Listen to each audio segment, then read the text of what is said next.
ICT news కు స్వాగతం. Turkayamjal BJP నాయకులు కరాడి అనిల్ ఆధ్వర్యంలో బాఘో భాగ్యనగర్ చలో బాలాపూర్ సన్నాహక సమావేశం మునగనూరులో జరిగింది. ఈ కార్యక్రమానికి ముఖ్య అతిథిగా భాగ్యనగర్ గణేష్ ఉత్సవ కమిటీ ప్రధాన కార్యదర్శి రావినూతుల శశిధర్ పాల్గొన్నారు. ఈ నెల 24న బాలాపూర్ జరిగే భారీ బహిరంగ సభలో హిందువులు అందరూ పాల్గొనాలని పిలుపునిచ్చారు. ఈ కార్యక్రమం బుచ్చిరెడ్డి, విశ్వప్రసాద్, రాజుభూపాల్ గౌడ్, వివేకానందరెడ్డి, పోరెడ్డి అర్జున్ రెడ్డి, నరసింహారెడ్డి, బచ్చిగాళ్ల రమేష్, నోముల కార్తిక్ గౌడ్ తదితరులు పాల్గొన్నారు. అందుకే మనం గణపతి ఉత్సవాలు ఇన్ని ఉత్సవాలు అవుతున్నాయి. 1,00,000 గణపతి మండపాలు అంటున్నాం. మనం అంగరంగ వైభవంగా ఉత్సవాలు చేస్తున్నాము. డ్యాన్సులు పెట్టుకొని డీజే పాటలు పెట్టుకొని ఎగురుతందుకు పరిమితం కావద్దు. ప్రతి గల్లీ లోపల గణపతి మండపం కేంద్రంగా రాబోయే సవాళ్ళు ఏవైతే మనకు ఎదురు కాబోతున్నాయో కనీసం 10 మంది ధర్మవీరులు తయారు కావాలి. ఏ గల్లీలో ఆ గల్లీలో ధర్మం గురించి నిలబడేటువంటి ఒక సైన్యం, ధర్మవీరుల సైన్యం నిర్మాణం చేసేటువంటి ఒక మహాయజ్ఞం బాలాపూర్ నుంచి ప్రారంభం కాబోతుంది. చలో బాలాపూర్ అంటే ఒక బాలాపూర్ సమస్య కాదు.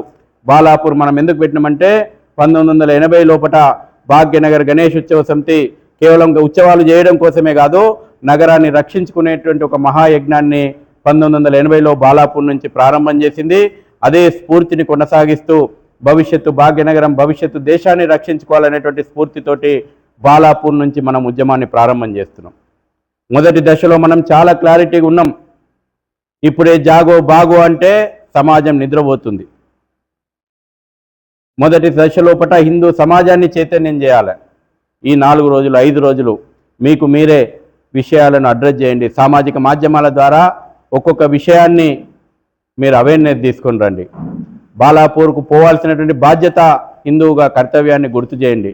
ఏ ప్రభుత్వాలైనా, నేను మొన్న ఇప్పటివరకు ఒక మీటింగ్లో చెప్పొచ్చిన, సినిమా ఫంక్షన్లకు వేల మంది, లక్షల మంది వస్తున్నటువంటి హిందూ సమాజమా, మన భవిష్యత్తు సినిమా ఎట్లుంటుందో చెప్తాం రండి. మన భవిష్యత్తు సినిమా ఎట్లుంటుందో చూపెడతాం రండి. సినిమా ఫంక్షన్లకు ఉర్రూతలుగించి పోతున్నారు. రామోజీ ఫిలిం సిటీ లోపల 10,000 టికెట్ పెడితే ఎక్కిరిసిపోయింది. మన భవిష్యత్తు చిత్రం ఎట్లా ఉండబోతుందో బాలాపూర్ వేదికగా చూస్తేందుకు రండి.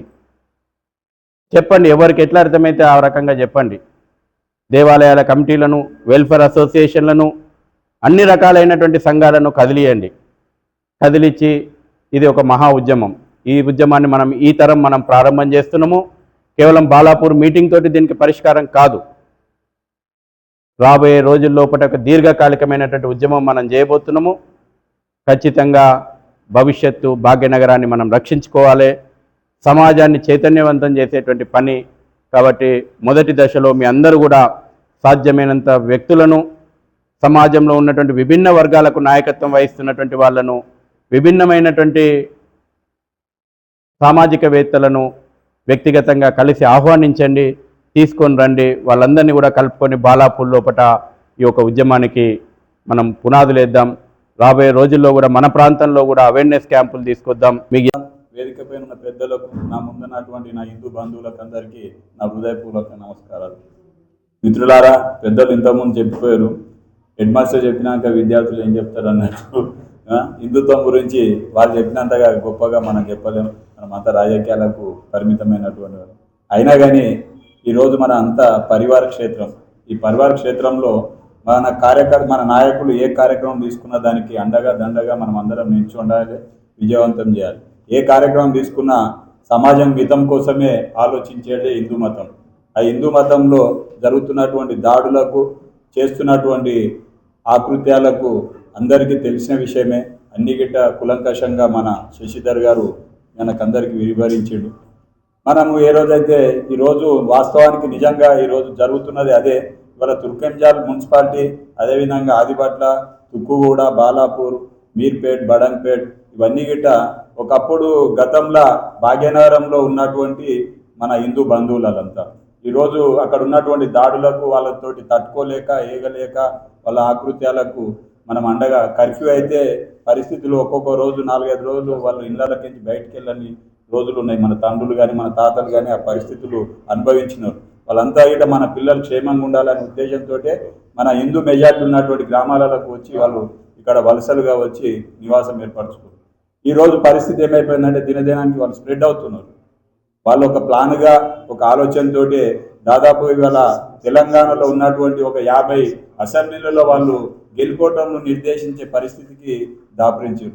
ఒక 10,000 నుంచి 25,000 ఓట్లు షాద్నగర్ కానీ, జడ్చర్ల కానీ, మహబూబ్నగర్, బైన్సా, నిజామాబాద్, ఆదిలాబాద్, నిర్మల్, నల్గొండ ఇట్లా చెప్పుకుంటూ పోతే చాలా ఉన్నాయి కాన్స్టిట్యున్సీలు. తాండూర్ ఇట్లా చాలా కాన్స్టిట్యున్సీలలో వాళ్ళు మినిమం 20 నుంచి 25,000 30,000 ఓటర్స్ అయ్యారు. వాళ్ళంతా గిట్ట ఎక్కడి నుంచి వచ్చారు అంటే వాళ్ళు ఒక హైదరాబాద్లో ఉన్నాయి ఓట్లు, అక్కడ ఉన్నాయి, ఇక్కడ అక్కడ 2 ప్లేస్లలో వాళ్ళు ఓట్లు అట్లా నియమించుకోరు.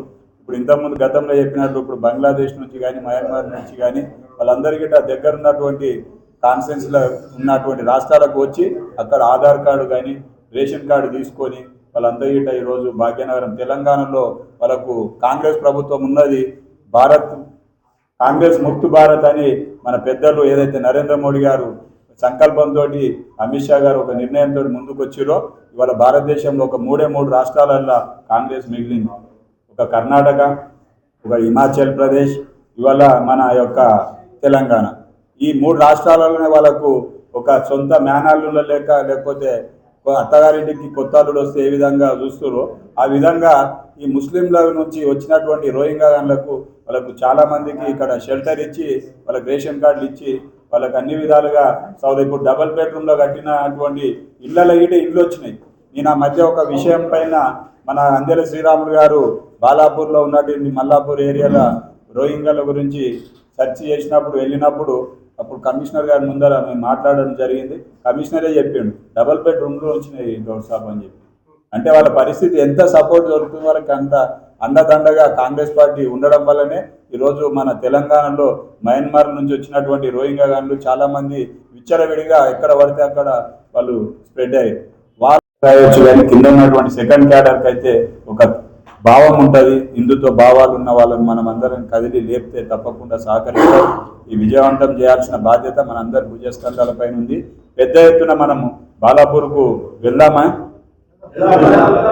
తప్పకుండా ప్రతి గ్రామం నుంచి శక్తి వంచన లేకుండా యువతను అందరినీ గిట ప్రతి ఒక్కరి మొలతాడు కొట్టుకున్న మొగవాడు అందరి గిట బాలాపూర్కు రావాలనేది ఒక మెసేజ్ పంపాలి.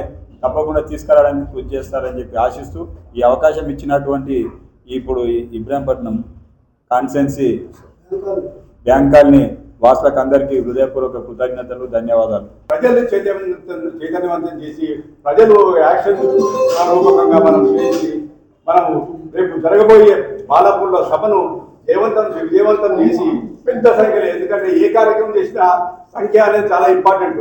రాజకీయాల్లో సంఖ్య ఇంపార్టెంట్. పెద్ద సంఖ్య ఉంటే ప్రభుత్వాలుగా ప్రభావితం అయితే ఈ ప్రభుత్వాలుగా చర్యలు తీసుకునే అవకాశం ఉంటుంది.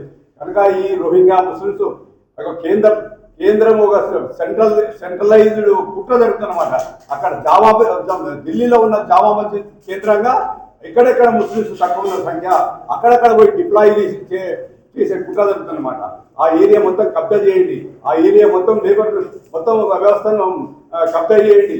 కూరగాయల మార్కెట్ మొత్తం ముస్లిమ్సే ఉన్నారు, మొత్తం రోహింగ్యాలు ఉన్నారు. అక్కడ సగం చూస్తాను, ఇక్కడ ఉంది కదా అబ్దుల్లాపూర్ మెట అవతల ఆ కూరగాయల మార్కెట్లో చూస్తే 90% ముస్లిమ్సే ఉన్నాడు. దాంట్లో లేబర్ మొత్తం రోహింగ్యా ముస్లిమ్సే ఉన్నారు. సో ఈ పరిస్థితి మనకి ఇక్కడ ఉన్న కార్మికులకు కూడా అవకాశం లేకుండా పోయింది. కార్మికులు కూడా పని చేయలేకపోతున్నారు. వాళ్ళ వల్ల మన బజార్లో ఇక్కడ మూమెంట్ లేడీస్ మూమెంట్ కూడా కష్టంగా ఉందన్నమాట. అటువంటి ఘోరమైన వ్యక్తులు అన్నమాట వాళ్ళని అందుకొరకే ఉపేక్షించకూడదు. మనం ఈ కార్యాచరణ కొనసాగించాలి. ఇంతతో ఒక సభ చేసినంత మాత్రాన, సభ పెట్టినంత మాత్రాన ప్రభుత్వం యాక్షన్ తీసుకొని రోహింగ్యా అంతా పారదోతారంటే మనం నమ్మకం లేదు. ఇటువంటి సభలు కంటిన్యూగా చేస్తూ ఉండాలి. ఈ సభ మొత్తం పెద్ద మొత్తంలో జయప్రదం చేసి మనకు ప్రభుత్వానికి, కాంగ్రెస్ ప్రభుత్వం కనువిప్పు కలిగించేలా, దీనికి యాక్షన్ ప్రణాళిక రచించేలా మనం చర్యలు తీసుకోవాలని, ఈ వచ్చే 24 నాడు పెద్ద సంఖ్యలో మనం జన సమీకరణ చేయాల్సిన అవసరం ఉంది. కోరుతూ అవకాశం ఇచ్చిన మీ అందరికీ ధన్యవాదాలు. 1947లో స్వాతంత్రం వచ్చే ముందే ఈ దేశాన్ని 2 ముక్కలుగా చేసినారు. పాకిస్తాన్ చేయటానికి డైరెక్ట్ యాక్షన్ పేరిట మొహమ్మద్ అలీ జిన్నా పిలిపిస్తే ముస్లింలంతా కలకత్తాలో, బంగ్లాదేశ్లో, ఇప్పుడున్న బెంగాల్లో పాకిస్తాన్ ప్రాంతంలో లాహోర్ ప్రాంతంలో లక్షలాది మంది హిందువులను ఊచకోత కోసి 10 లక్షల మందిని చంపేశారు. ఇది మనకెవరి చరిత్ర తెలియదు. ఇలాంటి దుర్మార్గం ప్రారంభించి సపరేట్ దేశమైపోయినాక ఎవరైనా అన్నదమ్ములు వేరుపడితే ఏం చేస్తారో, ఎవడి ఇల్లు వాడుకుంటుంది, ఎవడి భూమి వాడుకుంటుంది. కానీ మన దురదృష్టం ఎంతో, మనల్ని చంపి సపరేట్ అయిపోయిన పాకిస్తాన్ వాళ్ళు, బంగ్లాదేశ్ వాళ్ళు, ముస్లింలు ఇక్కడ ఉంటే అప్పటి దుర్మార్గం పాలకులు వాళ్ళని క్రూరులు, రాక్షసులు, దుర్మార్గులు అంటే చిన్న పదాలు అయితే ఏమో ఈ హిందూ సమాజం మీద ఎంత పెద్ద కుట్ర చేశారంటే, మీరున్నోళ్ళు ఇక్కడే ఉండండి అని చెప్పి ముస్లింలు ఇక్కడే ఉంచి బుజ్జగించారు, ఓటు బ్యాంకు తయారు చేసినారు. అదే పాకిస్తాన్లోకి వెళ్ళిన హిందువులందరినీ, బంగ్లాదేశ్లో ఉన్న హిందువులందరినీ చంపి పాతరేసినారు. ఇక ఒక్కొక్క ఉద్యమాన్ని తీసుకొచ్చారు. బెంగాల్లో జై భీమ్ జై మీమ్ అంటూ ఒక కొత్త ఉద్యమం చెప్పారు. తీసుకొచ్చి అంబేద్కర్కు సమానంగా బంగ్లాదేశ్ ప్రాంతంలో ఉన్న మండల్, ఆయన పేరు పూర్తి పేరు మీకు చెప్తా మీటింగ్ అయిపోయేలో, ఆయన కూడా మేధావి, జోగిందర్నాథ్ మండల్, వారు న్యాయవాది, పెద్ద మేధావి, హరిజనుడు, ఎస్సీ కమ్యూనిటీలో పెద్ద లీడర్. ఎక్కడైతే మహారాష్ట్రలో అంబేద్కర్ ఉన్నాడో, ఇప్పుడున్న బంగ్లాదేశు, పశ్చిమ బెంగాల్ ఈ రెండు కలిపి బంగ్లా, ఈ బంగ్లా ప్రాంతంలో ఉన్న అంత పెద్ద నాయకుడు అతన్ని మైండ్ వాష్ చేసి ఏం చేశారో, ముస్లింలు, హరిజనులు, ఎస్సీలంతా ఏకమైతే కనుక ఈ దేశాన్ని మనమే ఏలుకుంటామని చెప్పేసి వారికి మైండ్ వాష్ చేసి దళితులందరినీ కూడా పాకిస్తాన్కు సపోర్టుగా ఇటు బంగ్లాదేశ్లోనూ అటు ఇది తూర్పు పాకిస్తాన్ 71 వరకు కూడా బంగ్లాదేశ్ అనేది లేదు, అది పాకిస్తాన్లో భాగమే. ఇక్కడ మరియు పాకిస్తాన్లో కూడా ఇక్కడి నుంచి వెళ్ళిన ఎస్సీలందరి చేత పనులు చేయించుకుని వారి మీద అత్యాచారాలు చేస్తే కేవలం 16 నెలలు మాత్రమే ఆయన తీసుకెళ్ళి అక్కడ లా మినిస్టర్ చేశారండి. ఇక్కడ అంబేద్కర్ లా మినిస్టర్ అయితే అక్కడ జోగిందర్నాథ్ మండల్ని లా మినిస్టర్గా చేసి ఆయనకి ఏదో పదవి ఇచ్చినట్టు చూపించారండి.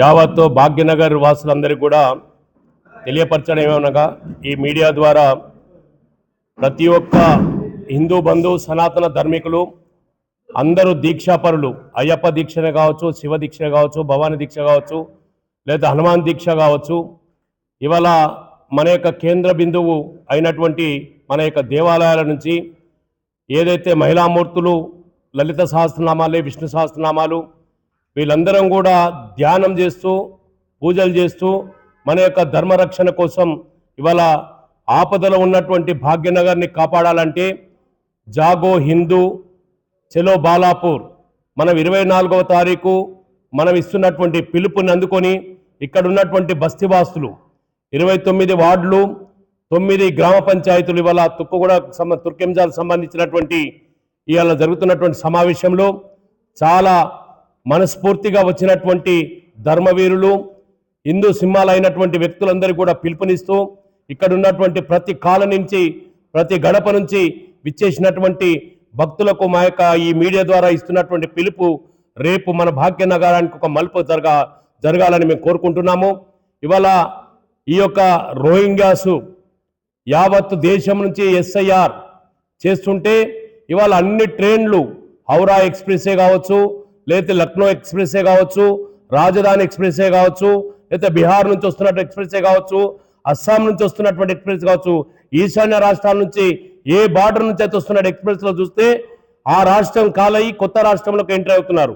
ఇక్కడ ఉన్నటువంటి వాళ్ళ బంధువులకు అందరూ కూడా ఒక శక్తి కేంద్రంగా ఏర్పడి రాబోయే రోజుల్లో మనకు నష్టాన్ని కల్పించాలని ఒక వ్యూహరచనతోటి ఇవాళ భాగ్యనగర్లో జరుగుతున్నటువంటి కొన్ని మనము చూస్తున్నాము. దేవాలయాల లోపల మల విసర్జన చేస్తున్నారు, లేకపోతే ముత్యాలమ్మ గుడిని తన్నుతున్నాడు దేవాలయంలో. ఇవాళ పురాణపూర్లో ఉన్నటువంటి ఛత్రపతి శివాజీ తీసుకొచ్చినటువంటి ఆ దర్వాజా దగ్గరికి వెళ్ళి సృష్టించున్నటువంటివి ఇవన్నీ చూస్తుంటే హిందువు మేలుకోవాలి అనే యొక్క తోటి ఇవాళ భాగ్యనగర్ గణేష్ ఉత్సవ సమితి సౌజన్యంతో ఇలా భాగ్యనగర్లో ఉన్నటువంటి గణేష్ సేన పిలుపు మేరకు అందరూ కూడా చాలా పెద్ద ఎత్తున వచ్చి బాలనగర్లో జరుగుతున్నటువంటి ఇవాళ గణేశుని యొక్క దివ్య ఆశీస్సులతోటి ఈ యొక్క సభని దిగ్విజయం చేయాలని ఈ యొక్క మీడియా ద్వారా మీ అందరికీ తెలియపరుచుతున్నది. జై బోలో గణేష్ महाराज की, भारत माता की, पवन सुत हनुमान की, जय श्री राम.